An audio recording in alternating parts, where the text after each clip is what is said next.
Greetings, greetings, greetings. We are here in the lab. We're here in the lab.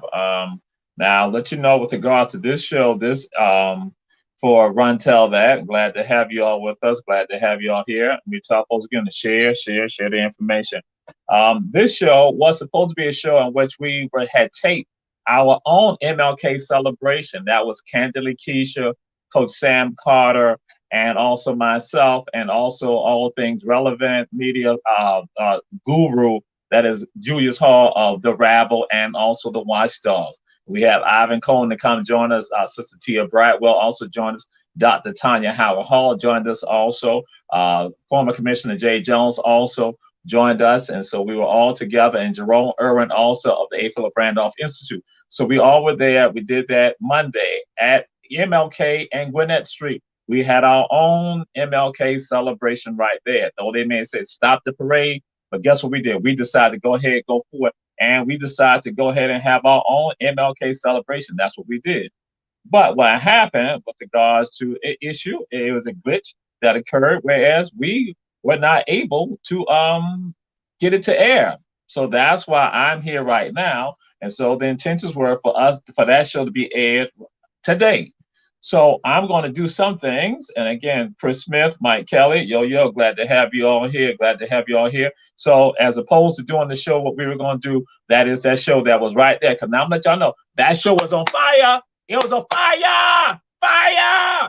Yeah. Coach Sam Carter, Candidly Keisha, Gibson Carter, Keisha Gibson Carter, and myself. And so, yeah, Julius Hall, right there. So the show is on fire. So we're not necessarily going to be on festival. So this show, what's the title of this show right here? Because again, it's not the MLK show, which we were going to be doing. This show is called No More King.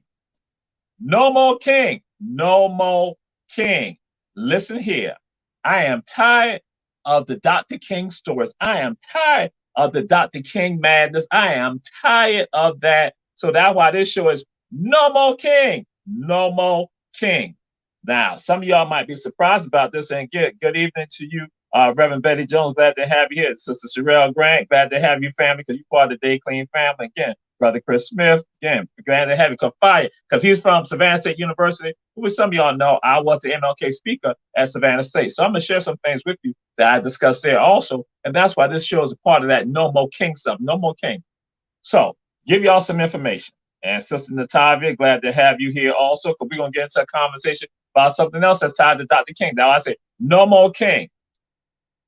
The two most lied upon people in the United States, understand what I'm saying? The two most lied upon people in the United States are Jesus and Dr. MLK Jr. Guess what? I'll repeat for you all, and I say share. Those of you are looking at Run Tell That right now. So again, as I said, we were supposed to have our King show right here, but because of, again, technicalities with regards, so we can tape it. So that's why I'm now, this segment right here, I'm calling No More King, and I'll repeat for you. The two most lied upon people in the United States of America are Jesus and Dr. MLK. Their words are used by people, and they lie on them so much, Jesus and Dr. King. Jesus alayhi salam. Y'all know Jesus, the great one.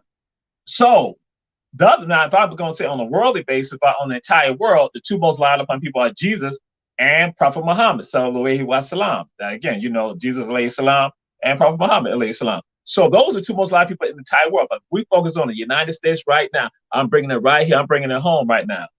Because the words of Jesus are used to mislead, misguide people, and to cause them not to do. The words of Jesus are done by people who talk about they are touting their their religious knowledge. They go and do that, and they almost bully people with regard to that, for people sometimes not to take action. Yes, to the clergy. Some of you all absolutely bully people not to take action when they're supposed to take action. As we had shared on one of the other shows here, and Rebecca Rose, glad to have you here also, sister, that I tell folks this: Jesus came to the powerless. I'll repeat to you. Jesus came to the powerless. Jesus was not about looking out for the powerful. Jesus came to the people who were oppressed, the people who were losing some hope, the people who needed to have a Messiah to come along. That's why Jesus came about. Jesus came about to now to help the people to know they got to go about fulfilling God's word, because some of them are going astray because they were losing hope, because we were living in a world then that was hopeless for many people, for the masses of the people. So Jesus was not trying to look at and help out the powerful against the powerless. So guess what's happened? Right now today in the United States, there's someone else whose words are used with regards to, again, glad to have Ellis coming in from, again, from the great east side of Savannah, East Savannah in the house. Bam, the east side, usually it's a W, but this time it's an E for East Savannah in the house. We got the family all in the house. So now I throw it out there to you, let y'all know this. Dr. King's words are used also for people to not take action against wrong, against injustice. You call King the drum major for justice, but guess what? His words are used now in many circles by many people not to fight on behalf of the people. When they want to not stand up, they're going to tell the people that you should not stand up. You should not, that you're supposed to be silent with regard to this, that you just sort of pray it away. You should be like what Gandhi, the teachers of Gandhi that King talked about, and then go and use that. Wow. Wow. That's what I just said. For those of you just not joining in, that Jesus and Dr. King words are used. They are lied upon by many people. On Sunday morning, people lying about Jesus. On Wednesdays and Bible study and all that, they're lying about Jesus. And now with Dr. King, especially around this time of the year, they go and lie about Dr. King. So I'll give y'all some historical background on some of this right here. I've had people tell me that they were exposed to Dr. King. That was some people tell me. And so I let y'all know every now and then when I'm looking down here, I'm looking at some of the comments that are right here so that now I can respond to them if need be. So if you send your comments and make some statements, I'll go and respond to it. So sometimes it will pop up that our producer will put it up on the screen, but I want to make sure that I get it in a timely manner. But again, what happens is this, that people take the words of Dr. King and Jesus and they like just tear it up. And so there are some people who go and say that they were around Dr. King. There are approximately documented in Savannah, Georgia, that King is in Savannah, Georgia, maybe, I'm gonna be generous right now, no more than 5 times during the heyday of the Civil Rights Movement. No more than 5 times is Dr. King in Savannah, Georgia during the heyday of the Civil Rights Movement. And in fact, in Savannah, Georgia, guess what? They tried to keep Dr. King out. Or not, they tried to. They kept Dr. King out. People kept Dr. King out of Savannah. That's why, again, the Civil Rights Movement in Savannah, yeah, and they lie about socialists also. That's right, with regards to that, Rebecca Rose. So with Dr. King, the Savannah movement, the Coastal Georgia movement was one that was self-contained. And I'll let y'all know this, that Justin Bryant, my good brother Justin Bryant, he discusses right here. He talked about, and I like how he when he said it too. We discussed that the movement in Savannah was right here. It was a self-born, self-contained movement in Savannah for civil rights. So Dr. King was not a prominent figure here in the movement. It was the local people right here. It was the local people. And I'm going to get into that about the local people. So with Dr. King, people have said to me at times, they said, the only person that could control me was Dr. King.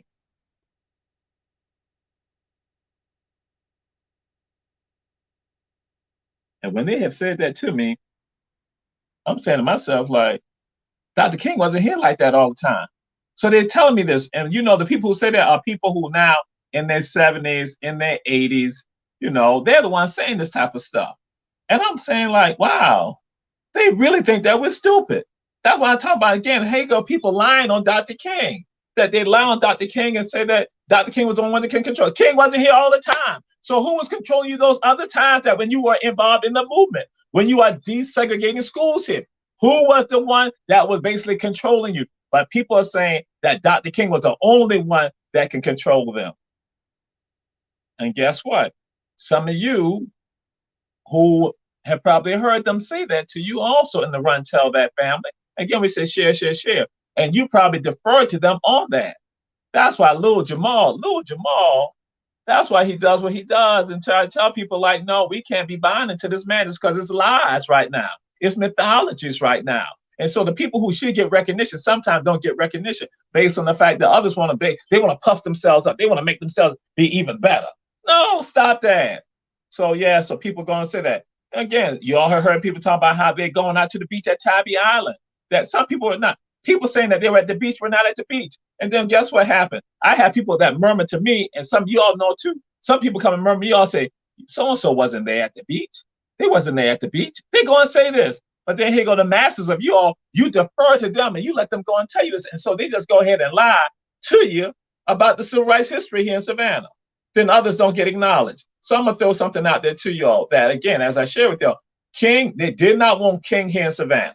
That was the movement. That was the issue. Did not want King. W.W. Law did not want Dr. King here. The NAACP were the ones on him about not having King come to Savannah because, again, they thought it'll be more havoc in Savannah. And people were talking about Dr. King, about with regards to them not making the marches that they're engaging in and people not getting arrested, and that the NAACP guy come and help them out. Because, again, it was that type of stuff going on. So people act like when people now have these different groups that are now not happy with one another, that they not go and think that, oh, it's something brand new, that black people can't get along, that organizations can't get along. Listen here, you're trying to romanticize this story. There were groups of people who did not get along. SNCC did not fully get along with the SCLC and the NAACP. NAACP did not get along with the SCLC. So we need to stop that right there. And you already know how they had treated the Nation of Islam with Malcolm them, and then Malcolm Muslim Mosque Incorporated. You already know how that was an organization of African unity. You already know how they already twist those stories up. And the Black Panther Party and the Deacon for Defense, you already know how some of that stuff got twisted. Yo, listen, I'm saying to y'all, we got to stop embellishing this stuff. That's why I say no more King. Please time out with regards to y'all King stories when y'all are lying. I can't take it no more. And guess what? At least I got enough sense to notice. But look at the babies that y'all are lying to.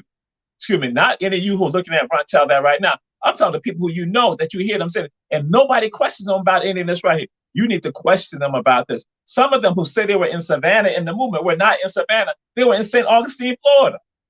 Those who said that King was here all the time, King was not here all the time. That's incorrect. So they need to stop that, and people going to throw that out there, and people make it seem like that Dr. King was the only person who can control them. As I said, that's a problem.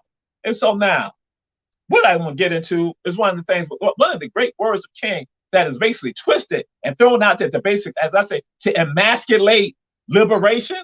Ooh, y'all heard us say, to emasculate liberation, to make liberation,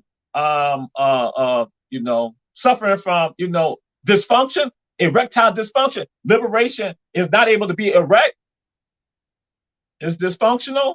It's something when people go and talk about the I have a dream speech.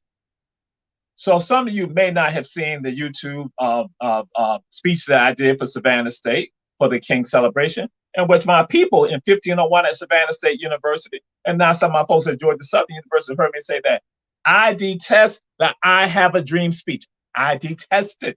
I detest it. I despise it. I dislike it, because that speech has been used to basically now water down movements for freedom for people, for water down movements to help people not basically be alleviated of this pain and this anguish that I talk about. That has been used to tell people to just basically defer to the pain and to the punishment, almost like captive Africans. They were told this in the time of captivity, that you get yours in the by and by. The I have a dream speech has not been used to propagate this notion of we will get along one day, sometime soon, but not right now.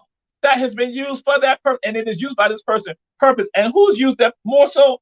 The media has passed that on to us. And then guess what happens? Then you have ministers, Black ministers, Caucasian ministers, Latino ministers, Asian ministers, other people with knowledge, they all pass it on too. And they then feed it to the masses of the people. So then the masses of the people think that when they're going to say, Dr. King said, we all got to get along, and it's about the content of our character, and that is it. But they never talk about that. King said that African-American students must be involved in the movement, and they must be about taking action. They must be intimately involved in the movement, taking action. That's what King discussed. And he said, you know why you got to have the African-American students doing that? Because then it would cause Caucasian students to not do the same thing. Caucasian young people to do the same thing. That they got to be involved. They got to be heavily involved. And then you got to let them go and do their thing. Yes, King talked about nonviolence, and he remained tied to that. But now I'm going to give you all some secrets right now. I'm going to throw something out there. Yes, sir, Brother Chris Smith, this is what we do. We want to tell that. We empower, we inform, we enlighten. So now I'm going to tell y'all something. And some people are going to get mad with me. Now, guess what? Guess what? But Dr. King, Martin Luther King Jr. talked about nonviolence. Guess what? I'm gonna let y'all know this. Y'all know Daddy King, right? Y'all know Martin's daddy, Daddy King. Y'all know Martin's daddy. But guess what? Dr. King, Daddy King, he carried a gun with him. Daddy King had a weapon with him. Wait a minute, Jamal. What are you talking about? I'm letting y'all know that Daddy King says stuff like this. He said, Mark might be about the nonviolence, but I'm gonna make sure that I'm protected. Wait a minute. Oh my God. So that's knocking out some of that mythology that y'all feel about the King family, because y'all got Jamal Touré. See, that's the thing I try to tell people. Y'all don't understand who I am. Some of y'all know who I am. Y'all know what I'm about. So now I try to don't be trying to play with me about this stupidity. Don't come to me. I tell you, never try to challenge me about when I spit something out. Never try to challenge me as if I don't know what I'm talking about. So I'm letting it know, and I will bust the mythology because that's what I do. We are a myth buster. Now, when it comes to cultural mythology, we share that with you because that's about empowerment. But when it comes about mythology regarding histories, guess what? We're going to knock that out. Daddy King was not down to nonviolence, but he said, I got to play this up because this is what Martin is about. That's what I'm going to do. But Daddy King carried him a weapon. Wow. That's right, Dr. Tanya Hall. Daddy King was packing. Yes. Yes. And here goes. Bubba wrote this all. See, another shooting right there on Skidaway, a complex off of Skidaway. And this is part of the issue that Alderman Keisha gets the cards we talked about. That again, we have people who are disenfranchised right here. And this disenfranchisement is the same thing goes to what Dr. King was talking about that people tend to ignore. And they go and say, we need to ignore that type of stuff. See, because we just need to sit at the table. Guess what? It is no longer about sitting at the table. That is not good enough. We should not sit at the table. That's not what we need to be doing. If you are at the table, guess what your job is? It's not just to sit there at the table. Your job is to now to create policies and laws that not help the community. That is what you're supposed to be doing. That is the deal. You don't sit at the table just to be happy to sit at the table. Yes. And again, my sister, Lillian Baptiste, that's right. And so now we got Lillian Baptiste on here. So I'm going to let y'all know. See the stuff I'm talking about? Guess what? It comes from a foundation that I had long ago at a place called Savannah State University, also called Savannah State College. That, again, a great man that was the professor of Lillian Grant Baptiste and myself and thousands of others. The man name is Dr. Haynes Walton Jr. So when I talk about Dr. King, let me tell y'all part of the foundation that when I spit the stuff out, that the man that was called Dr. Haynes Walton Jr., he was called the expert on Dr. King's political philosophy.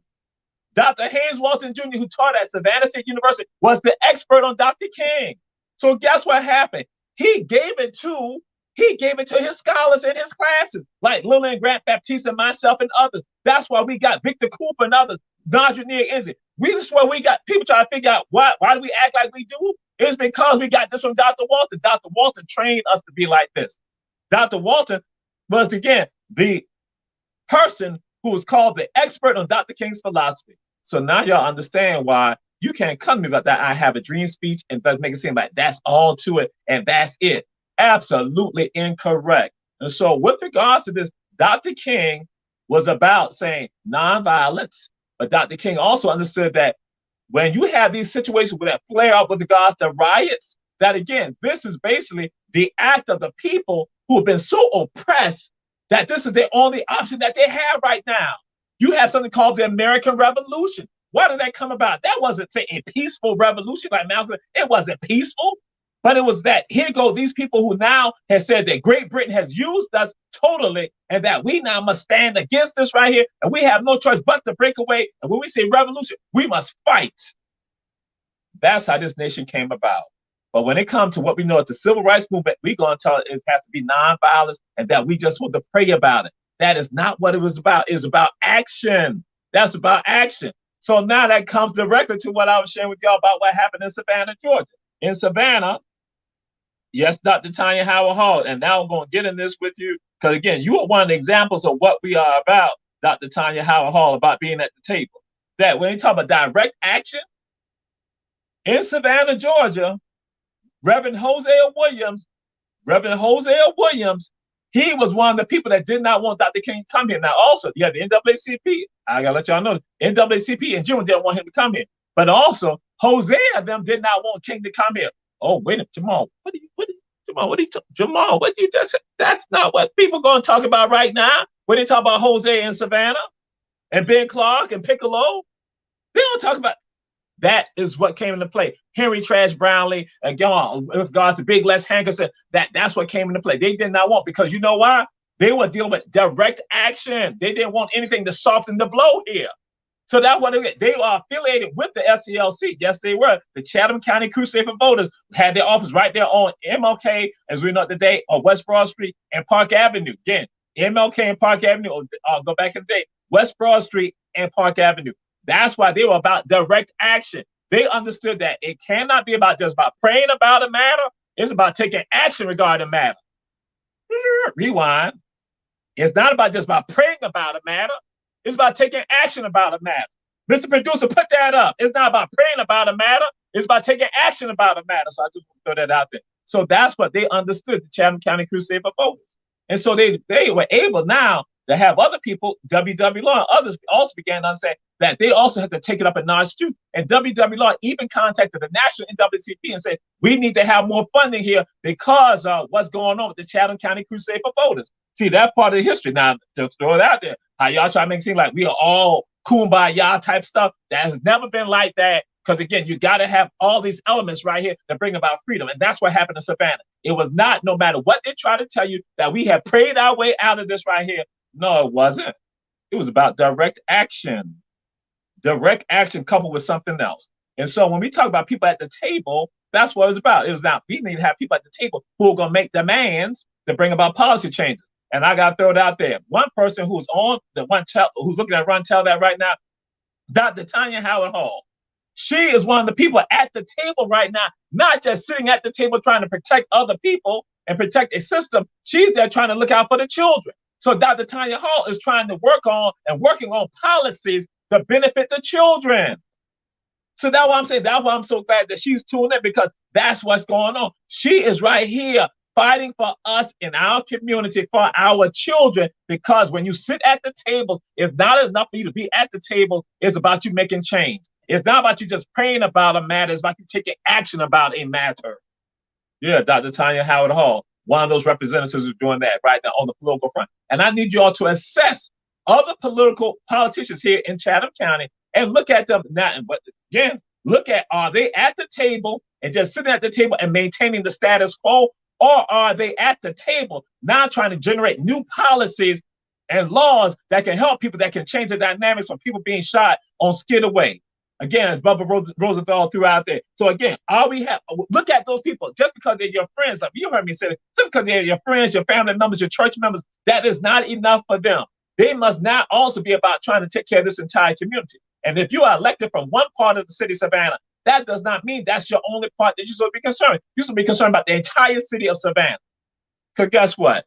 If you got family members here, your families just don't live in one part of Savannah. They live in all of Savannah. So you got to make sure that all is taken care of. You are elected to a position, being coming from Dr. Haynes Walter Jr., from a certain area to now be a voice for everybody in that city, in that town, in that county.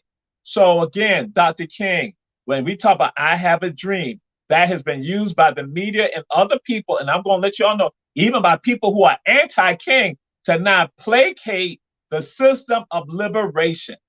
That is being used to placate the system of liberation, or to snuff out the system for liberation, to snuff out the drive and the desire and the natural inclination for liberation and for elevation. That is what is being used. That is being used for that purpose right now. Yes, taking the words of Jesus, taking the words of Dr. King, and now using that to basically destroy the hopes of people. Yeah, when they came along, not to destroy the hopes, but to help the people, and now let their hopes be manifested. So that is what this has been about, and that's why I tell folks, that's what this community has been about, and that is what we are about totally. We are about elevating the entire community. That is about helping everyone in this community. That again, and something I share people this, I tell people this, that when you understand other languages and other cultures, you can make bridges and connections. You can make bridges and connections. You understand other languages and other cultures. But when you don't understand other languages and other cultures, you can't make any connection. So then you're all isolated. And so now you work on and operate on what I tell people is fear. You operate on fear. You operate on fear. And so you think people like are different from you when actually you're all the same. That guess what? I gotta be concerned about not just say the west side of the city of Savannah. I gotta be concerned about the east side of the city of Savannah. I gotta be concerned about the south side of the city of Savannah. And I gotta be concerned about all the children in the city of Savannah and all the residents of the city of Savannah. It is not natural for a human being not to have compassion, not to have empathy. That is what we're about. We are supposed to be a people that have empathy and have compassion because we understand that we could be in the same boat also. So when Dr. King is talking about some of this, that's what it's about. It's about you having passion. Excuse me, having compassion and having empathy for other people also, knowing that what you desire for yourself, you desire for your brother. Wait a minute. Oh my God. Wait a minute. Wait a minute. Wait a minute. Wait a minute. Wait a minute. Bernard Brown, Rashawn, we see my brother Jack Salad, my brother from HBJ. And so that's right. So glad to have y'all. You desire for your brother and sister what you desire for yourself. Wait a minute. That's like scripture right there. That's how we should be living our lives. That we desire, if we desire the best for ourselves, guess what? Then I must desire that for other people too. I'm not supposed to hoard it. I'm not supposed to hold on to it for myself. No, that's not what it's about. It's about me making sure that everyone is elevated. Because guess what? When you elevate everyone in the society, your society is elevated. Some of y'all heard me say that. And that's what this has been about. And so when we talk about Dr. King and I Have a Dream, then that just stops everything right there. It just stops. I'm like saying, no. That is not what it's about. It is about you having compassion. And I'm going to give this example, y'all. I had interned in Washington, D.C. One of the things that stunned me the first time I'm in D.C. and I'm going to work at my internship at People for the American Way, which is a First Amendment organization. And so I'm going to work and I'm getting off the metro. That is basically the subway station. I get off the metro and I go up and then I come up and I'm looking at DC. I'm so happy to be in Washington, DC. But then I look to my left at the metro station. I see homeless people. I see the homeless people. I see the homeless people. I see them. Now I see them, but everybody else is doing just like this. They're walking past them. I'm looking at this like, wait a minute, what is it? How is everybody walking past these people that you obviously see that these people have some issues going on, some pain and some anguish happening in their lives? So I'm looking at this like, wait a minute. And so let y'all know what happened with me, how I am. Eventually, guess what started happening? I will begin talking to some of the people, these homeless people, because they're now some of them are trying to make money, they're shining shoes. And so now what happens is this, that I'm engaging them in conversation. I'm finding out their stories. I'm finding out one of them is from Eufaula, Alabama. I said, wait a minute. I said, my homeboy's from Eufaula, Alabama. So we begin talking. So I'm not talking to other people. I'm not talking to these folks. And so that, for me, guess what? I was not like all these other people. I was not just going past them because I knew these were human beings right here. These were my fellow Americans right here. These were fellow citizens of this country, of the world, that I had to connect with them. And some people, you shouldn't be doing stuff like that. No, because I understood what Dr. King was about. I understand what Jesus is about. I understood that I had to have concern and compassion for these people right here who might be downtrodden for a second. But then if I could say some word and give them some word or something like that to help them along the way, that they can go to another level, that's my job. Because my struggle is not as intense as their struggle. So that's why that helps me to understand that sometimes I shouldn't complain about some things. So that's why I'm just throwing it out there to y'all. So that's why it is not sensible, nor is it logical, nor is it honest, nor is it godly for you to see people in pain and in anguish, to see issues in a community, and you say nothing about it, but then you try to throw in and say, I have a dream, and that I'm just supposed to pray about it, and that's it. I'm like, you don't pray about it, you take action about it. Again, Mr. Producer ain't put that up, but I'm just saying it right there. But thank you, Sister Sherelle. But again, yes, that's what this is about. That's why I say no more king, no more king, no more king, no more. I don't want to hear no more about the mythology of king. I want to deal with the true king that Dr. Walton taught us about. And now, as I share with y'all, I detest the speech that King talks about, that people use about, I have a dream on Washington, D.C., on Washington, D.C. Wait a minute, wait a minute, wait a minute, wait a minute. I'm going to do this for y'all again, help you out on something. As I said, to share with you all, the Chatham County Crusade for Voters. That was the SCLC affiliate here in Savannah, Georgia. And SCLC, created by Dr. King and other Black ministers. So that's created, they had the affiliate right here. And as I shared with folks on Monday, Dr. King did hang out on West Broad Street because he went to the pool halls. He went to the pool halls with Trash Brownlee, with Big Les. So now let me tell you about this group called the Chatham County Crusade for Voters. That they, as I shared with you, they were about direct action. But guess what the other thing they were tied to also? They was about the masses of masses. Because the NAACP, now no matter how some people try to project it, they were representing a certain class of people in the city of Savannah. A certain class, a certain group of people. And so Reverend Jose Williams, they said they wanted to have more of the people involved, the masses of the people, because not everyone was members of the NAACP. Yes, they had the youth involved with regards to it, the youth chapters, but guess what? It was not a lot of the masses of the people were not necessarily there. So the masses of the people, that's what Jose Williams said, we got to be about this direct action. We got to get the people more infused in this right here. And some in the NAACP were shying away from that because they wanted a certain element. They wanted to have the educated folks and then use as cannon fodder the young people in some cases and use some of, again, some few of the masses. But Jose don't want, again, that person who was on that street corner. They want to get them brothers on the street corner, them sisters on the street corner. They want to get them out there. The ones who they might call derelicts. The same, like I say, who you walk past that metro. The same way, want to get them out there saying that these people, because they have a vested interest in this right here. And that's what occurred. That's what transpired. So with that, Jose Williams doesn't make that move. And so they make that move. And so Dr. King, because something is attributed to Dr. King that he says in Savannah, that is not necessarily said in Savannah at the time, but he says this, that Dr. King, when he talked about Savannah, is the most excuse me, let me rewind on this right here. Rewind. That when we talk about direct action, what was the other thing I said that they had to couple with? They coupled direct action with economic action. That's why they had the boycotts. They understood it's about direct action that you let the world know this is a problem here and we got to rectify it. But you now got to have this other component, the economic boycott. That is to hit them in the pockets. Bam, hit them in the pockets. They did that for 18 months. And Reverend Jose Williams and others understood that. But they understood they had to go to the people. That's why Trash Brownlee. That's why you're going to also have the individual by the name Big Les Hankerson, who still have children right here.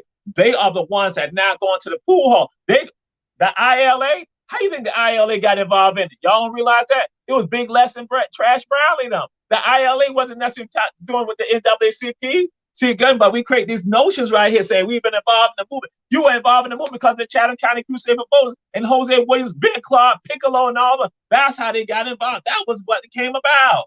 No matter how y'all try to shape it, make it sound that was the burgeoning effort that came about. No, it was now they're going directly to those brothers at the ILA. That's what occurred. And so now this is the deal. That here go these people. They now got direct action going on. They're doing economic boycott. And Dr. King comes to Savannah, Georgia. He comes to Savannah, Georgia for a conference. What is the conference? The conference is the Southern Christian Leadership Conference. The SCLC, their conference was held here. One of their early conferences was held right here in Savannah, Georgia. Oh, they don't tell you about that in civil rights history in Savannah. They don't let you know that. That's why King is here. That's one of the cases when I can say King has been like about 5 times. That's what the deal is. King is here for the conference. And that is when King goes and says, Savannah is the most desegregated city south of the Mason-Dixon line. That same comment, that's what goes on. That King says that. And he put Savannah on the map with regard to that. That King is saying, listen here, Savannah, Georgia has done more about desegregation than any other city south of the Mason-Dixon line. Savannah, Georgia, he says in Savannah, Georgia, at the SCLC conference. Now, why is that significant? Because that is also when King is about endorsing a man by the name of Lyndon Johnson. Yes, King is about endorsing Lyndon Johnson, the efforts of Lyndon Johnson, President Johnson. He is now basically pushing and promoting the efforts of Lyndon Johnson's efforts. So the historical context that is for Savannah that is so important that we don't understand that. So when we going to talk about this, that this is done before the Civil Rights Act being signed in, that King is not using this platform in Savannah, Georgia, to not let Johnson know, listen here, I support you. We down with you on this right here. We will make this happen right here. And that now I'm letting everybody know that this city has done something that now will be a showcase for all of us in the United States. Wow. So now some of y'all understand why I love this city right here. Some of y'all now understand why I love this environment right here, why I love this place right here, because I understand how important this place is to American history. I understand how important this place is to human rights. I understand that this is what I understand. A man by the name of Dr. Ralph Mark Gilbert and Dr. Laurie Gilbert also said the same thing prior to Hosea saying we got to get the people more involved in this. That's why Dr. Gilbert was able to cause the movement here, the NAACP, the mushroom like that. When he now leaves, that's when now it goes back to a certain group of people. Now, some of y'all get offended by that. Don't get offended. Understand, I'm just giving you the deal. That's why Dr. Gilbert was able to, the great man that he was. He and Mrs. Gilbert, the great woman that she was. And she went on, as I shared with some people, Mrs. Gilbert went on a human rights, you know what I just said? I didn't say civil rights. She went on a human rights tour throughout the entire United States. This woman who was right here in Savannah, Georgia, goes on a human rights tour throughout the entire country, Dr. Gilbert's wife. And she's still living today. How many of us know that? She's still living right now today in New York. So now I throw it out there. So King now goes and uses Savannah as a platform to now throw it out to Johnson and say, yo, check this out. We got a city that has done something here. And that this is what this movement should be about. This is what you should be about right now. Savannah, Georgia. That's why I say I love this place right here. And so now the King that I love, the speech of King, one of the speeches that I love by King that my father would play, because my father, Claude Lee Jr., would play this when we traveled from Savannah, Hilton Head. He'd put his 8-track in, y'all. Some of y'all remember the 8-track. Now, some of y'all who don't know nothing about 8-tracks, you know, but that's something that would be put inside the cars too. It's just like CD players, all that. But again, it goes along with cassette players. But my dad put in that 8-track, and we are listening to Dr. King from Savannah, from Dodge City to Hilton Head to Pope. We listen to it. We listen to he's driving, and we listen to Dr. King, and Dr. King is talking about why he opposed the war in Vietnam. And I tell folks, when King is talking about this, King now moves to a point where he is international in focus. He is at the same point that Malcolm was at when Malcolm is not assassinated. That Malcolm is more international in focus. Now, don't get into the mythology about Malcolm, you know, how he had to go to Mecca to see people. That's some mythology. That's another show that we could do on that, but that we ain't doing that right now. So, but Dr. King now is at the same point that others have now gone to, like Ida B. Wells did when she now went to Europe, went to England to talk about lynching of black men and black women in the United States in the 1800s and come to the early 1900s, where people dispute her in England, but later on the facts come out that she was absolutely correct, and those people in England had to then shut their mouth. But then here go what happens. What occurs is this, that now you have King saying that what is happening in Vietnam, or what's happening throughout the entire world, in the Congo, in South Africa, in Asia, in Europe, we must be concerned about that. King is like saying, if you see oppression in one part of the world, it is a direct impact on us also in this part of the world. Ooh, what did I just share with y'all? I talked about this thing. I said that when you understand other cultures, when you understand other cultures, other languages, you make bridges and connections. So King is not doing the same thing what I'm talking about. That King is not saying, listen here, we got to see what's going on in this world, and we make connections to those people right there, and we can make bridges and connections to help them, so then that way they don't have pain and have anguish. That's why I tell people that is the King that I love. That's the speech by King that I love. One of those speeches I love by King, that now he is looking at that squarely, and he is saying that, listen, just because I live in Atlanta, just because I live in New York, just because I live in Attapulgos, Georgia, just because I live in No Plains, Texas, just because I live in Carlsbad, California, just because I live in Portland, Oregon, just because I live there, I should be concerned about the people who live in, you know, the southern part of India. I should be concerned about the people who are called the Roma people. Some of y'all, oh, okay, Roma people. Let me tell y'all, Roma, R-O-M-A, Roma, who are the Roma people? They face discrimination right now. They face housing discrimination, employment discrimination, and even educational discrimination. And I just told some people about the Roma people. The Roma people are what you call the gypsies. In Europe, Roma people, gypsies in Europe are discriminated against based on economics, housing, education. Yes, yes. So guess what? The same experience. So guess what? Oh, why do I know that? Because I know other cultures. Not that I know all languages, but I know other cultures. So I'm able to make a bridge. So that's why I tell people that's the beautiful thing. And that's what King was talking about. But I don't hear people talk about that type of king. I don't hear that. Dr. Haynes Walton Jr. made us understand that at Savannah State. That's what we gathered from Savannah State with Dr. Haynes Walton Jr. Again, that we will not be compartmentalized to think about that type of stuff. That again, that is just about I have a dream. That we're now gonna look at the more powerful king. That more powerful king is now becoming international focus, but something else is happening with that king too. And so now give you information as to why I love this place right here, why I love my hometown, why I love my home area, my homeland, Hilton Head and Savannah, Georgia, everything in this area, going on down to Riceboro, going on down to Camden County, going on up to Charleston, going to Myrtle Beach, going to Jacksonville, North Carolina, going on down to St. Augustine. Why I love my homeland? Because it is special. Because what happened, King says something in his last days. In his last days, Dr. King, in his last days, he's talking about some things. And this is when people are now upset with him about this. That Dr. King, remember I talked about how here it was about direct action, but also economic action. At this point in his life, that is not discussed. Basically is not discussed. When you hear about Dr. King's life, you hear about 1963 and I Have a Dream, but nobody goes to 1968, 1967, and they now begin to hear King talk about why he opposed the war in Vietnam. But then also King is not talking about economics.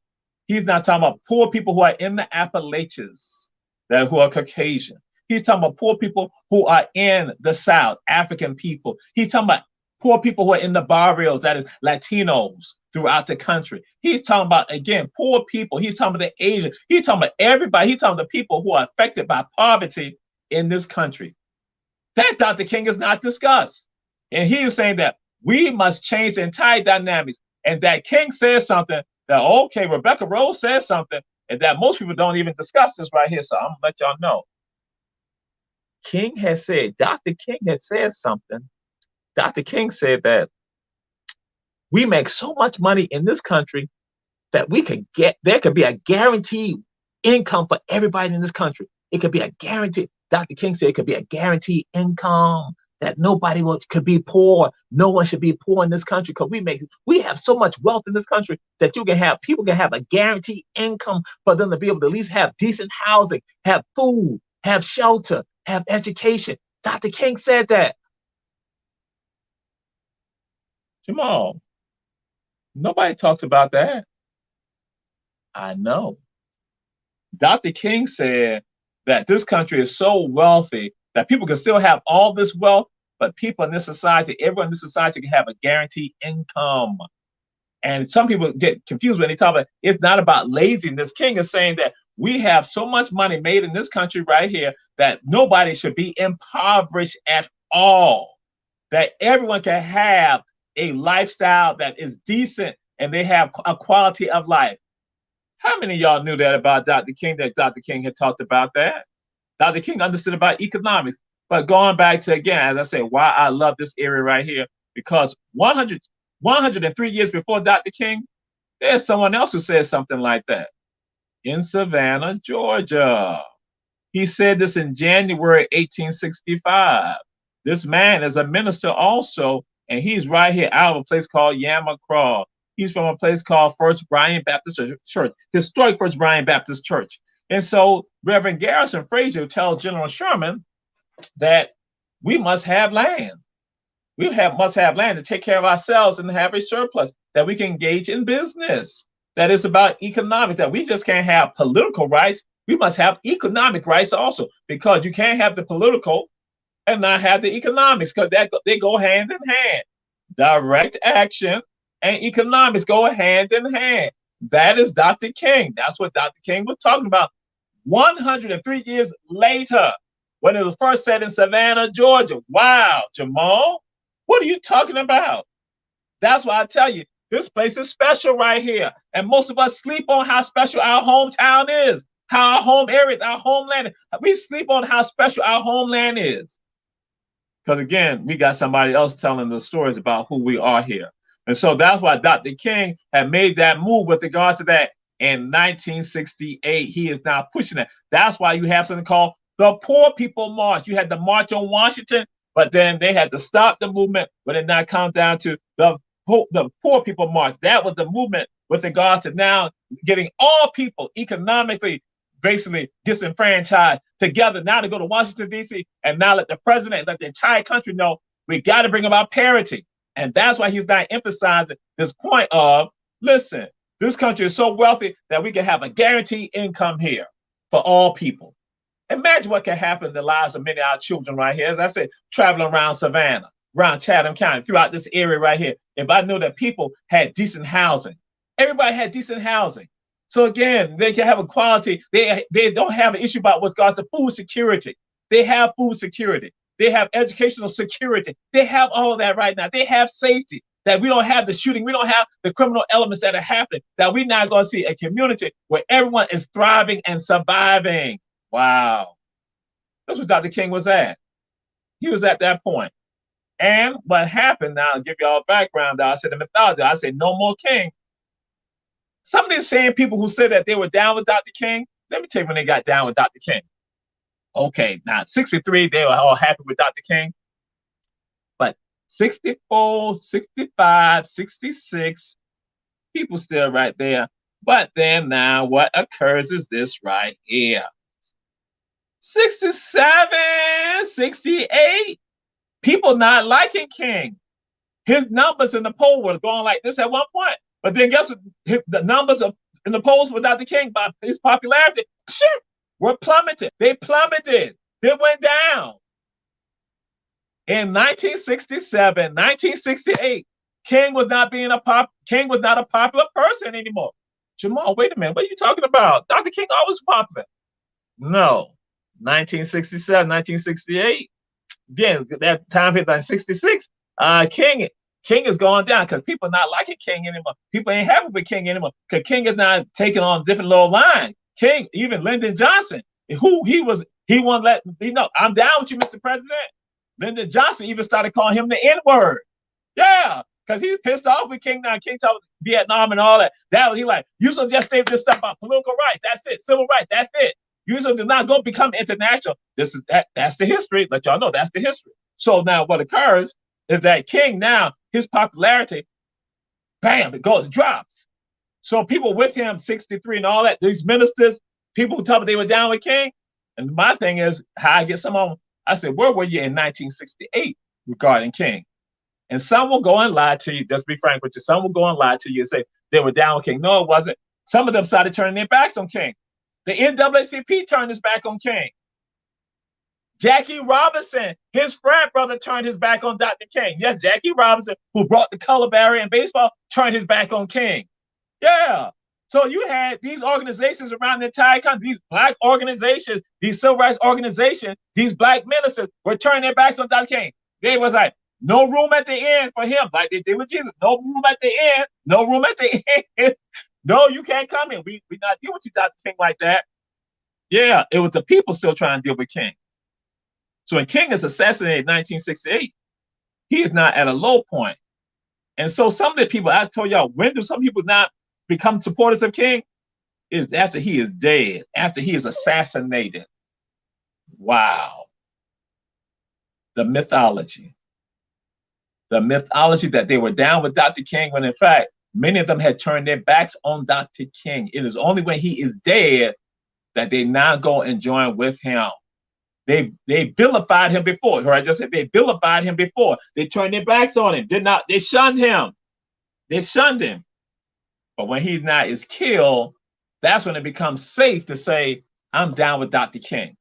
That's when it now becomes safe for you. Now they're going to talk about, I have a dream, and that is promoted and thrown about as if that is the key word for everything that how we sort of function. Black ministers, Caucasian ministers, Latino ministers, Asian ministers, and also people who say they're about changing the world. No, it's not. You're about maintaining the world in the system that King was opposed to. You do not want to see elevation. You want to see stagnation. You do not want to see elevation. You want to see stagnation. And so, yes, and after death, because see, after they die, then it's like it's safe to not recognize them. It's safe that Benjamin Van Clark is an example of that. And in his death, people want to talk about Ben Clark, but when he was around here, Ben Clark was being also vilified because he was a bum, he was a whiner, some people called him. And so, with that right there, that's why I said no more King. That's why people can't come running to me about their Dr. King story. They can't come running to me about how we should be functioning. If you see pain and anguish, it is your job to remove that pain and anguish. And I would say to anyone, I would say to African American politicians, I would say to you all, when you want to go and throw Dr. King out there on how you supposed to be functioning, looking out the content of character and all that stuff like that, then I also need you to look at bringing about what King had talked about, having at least a living wage right here in the communities that you are. Sit at the table with regard to that and make sure the policies come about. That you're now also going to have an educational system that is fair, that has parity. That the 5% is going to say, teach equality. That's what I'm saying. Make sure that is happening. Make sure that's what occurs. Make sure that everyone in this community is able to have as the beautiful community, the great community. Oh, what about to tell you about Dr. Walton? Dr. Walton, again, as I say, is the philosopher, or the expert on the Dr. King philosophy, political philosophy. Dr. Walton taught us about a concept called communocrat. Communocrat, not bureaucrat, but communocrat. And what is the responsibility of a communocrat? That you now create policies to benefit communities. You help to benefit people, the people who are downtrodden in the society. You now help to create policies to not elevate the people in the society who are downtrodden in the society. Oh my God. So from the moment I was in this man's class named Dr. Haynes Walton Jr., I began to understand the power of what I need to do, because I had already understood that when I was at Herschel B. Jenkins High School. I had understood that. Understood that when I was at Wilder Middle School, at Myers Middle School. I understood that. Understood that when I was at Jacob G. Smith. I understood that when I was at Henry Street School. I understood when I was at St. Philip Monumental Kindergarten. I understood all of that. But now he helped to solidify even more when he now gave us the concept of the communocrat, the person who now sits at the table and creates policies to benefit the entire society. So yeah, that is a part of the King's legacy right there. And most people know nothing about that and discuss nothing about that. That is the Dr. King that I love, and that is the Dr. King that I applaud, and that's the Dr. King that I share with you on this day on Run Tell That. We say to all of y'all, share, share, share. Join us again next week with regard to our show, Run Tell That, the little brother show of the ATR shows. Again, everybody else, they got 5 hours to do shows. With us, we got just about 57 minutes, 55 minutes, 57 minutes, because they had to go and do the raffle. And we tell y'all, tune into the raffle and to all the shows on ATR. A great format, and we have other shows coming about also. So again, I say to y'all, when you think about Dr. King, think about the concept of the communocrat, the person who sits at the table, the person who's concerned about the community and everyone in the community, that you look out for the least and the left out in the society. You all probably heard Alderman Keisha Gibson Carter say that. That's why I like that she said that, because I'm like, that fits that mold. Then also the Dr. King, who talked about having what was called a guaranteed income for everyone in the society. So no one will have any issues about food, shelter, clothing, and education. That is Dr. King. That legacy of Dr. King is not discussed, as opposed to focusing on, I have a dream, to tell people to be silent with regard to the pain and the anguish. Be the Dr. King that also understood that his world was not enough for him just to know about Atlanta, Georgia, but he got to know what's happening in Belfast, Ireland. That when we see what happened with regard to the Brits there in Belfast, and we see what occurs with them discriminating against Catholics and Protestants against Catholics right there, we see that happening in Ireland. We go and see the IRA, the Irish Republican Army. We see that happen. We go and see the pain that happened in Vietnam, and with regards to what is happening in China right now, with regards to Chinese Muslims and what's happening with them, and they be put inside camp. That Dr. King said, no, that cannot happen. Or we look and see what's happening in India with regards to groups of people. Or we look and see what's happening in Africa. That we look and see what's happening in Native American reservations that are happening right here. That Dr. King is saying we got to know about other people because we see their pain and their anguish. We got to do something to help them. We got to look at what's happening in Hawaii. We got to look at that and see what's happening in Russia. We got to look at that right there. That is the Dr. King that I love, and that's the legacy. So we say, take those legacies, take that story, Dr. King, and carry it into all the valleys. Let that be not about a dream, but let it be a reality. Again, let it not be a dream, let it be a reality. Thank you for tuning in to Run Tell That. We will see y'all next week. Say have a great week. Be safe out there. COVID is real. COVID is real. Be safe. We give much love to all of you who joined us. And we say thank you again. Peace and blessings.